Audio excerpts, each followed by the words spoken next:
Isn't that cool? This is your basic potato cannon. If you've never seen one before, here's the deal. It's a big gun that shoots potatoes. With a potato cannon, we can learn the most important thing about engines, combustion. Let's take a look at how you fire this thing. Step 1 is to load our potato projectile. So we just stick it into the barrel and ram it down. Step 2 is to take off the back, and that will let you see the spark producer that we're using here. You can see that when you turn this knob, you get a nice fat spark. Step 3 is to load the fuel. There's all kinds of fuels we could use. Gasoline, diesel fuel, even hairspray works as a fuel. We put the back on, and then step 4 is to aim and fire. The potato weighs about 1/4 of a pound, and the tiniest bit of gasoline is shooting it hundreds of feet. This is the key thing to understand about engines. The smallest drop of gasoline contains an amazing amount of energy. You can see where all that energy comes from if you think about what's happening. We are igniting gasoline molecules. Here's one now. It's made of 9 carbon atoms and 20 hydrogen atoms. When it ignites, it takes oxygen from the air, and this single molecule turns into 19 molecules.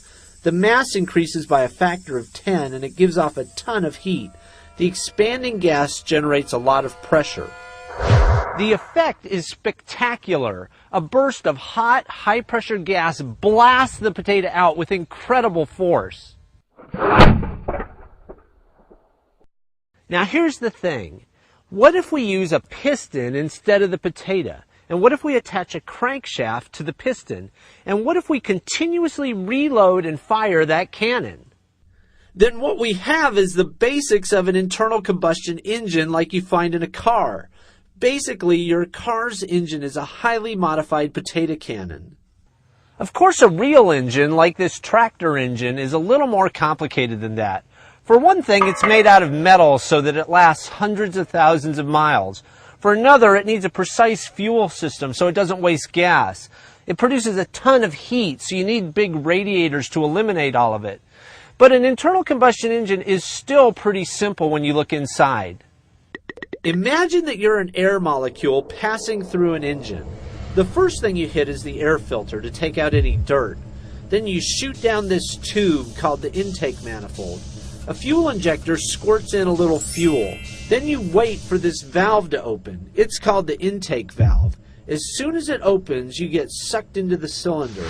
The piston then compresses the air and gas, and the spark plug fires.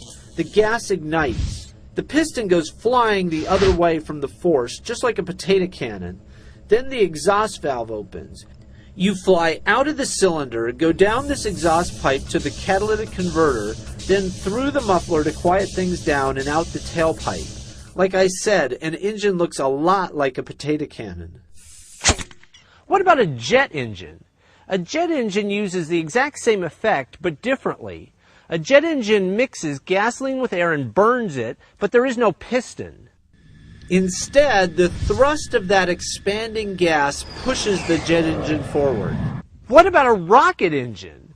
It's the same as a jet except for one thing. Because a rocket engine operates in space, there is no air to supply the oxygen. So a rocket engine carries the oxygen with it in a tank.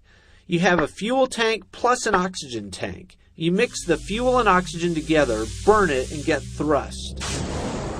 You can see that all these different kinds of engines use the same basic principle. They mix a fuel, like gasoline, with oxygen. The oxygen either comes from the air or it comes from an oxygen tank. When you light the gas, it creates this huge expansion, and that expansion provides the power. An engine is all about the expansion of hot gases. Nice. I'm Marshall Brain, and that's how stuff works.